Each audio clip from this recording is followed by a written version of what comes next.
The German physicist George Simon discovered Ohm's law that states R is equal to V over I, where ratio V over I is a constant.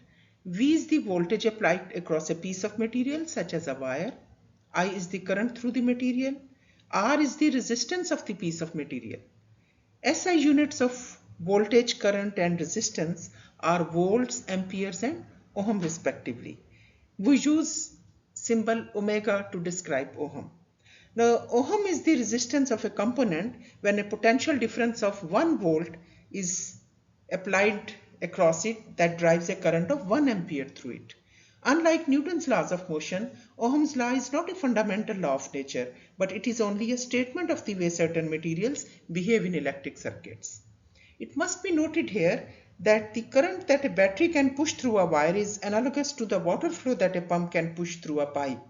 Greater battery voltages lead to large current. In the same way, greater pump pressures lead to large water flow rates.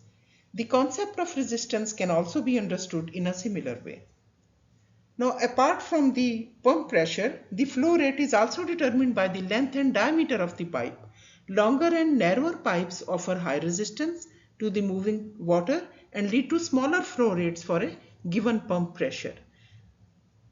In a similar way, whenever there is a high resistance to the moving charge, only a small current results from a larger voltage and vice versa. We will study all these characteristics in further detail in our next lesson. Thank you for watching.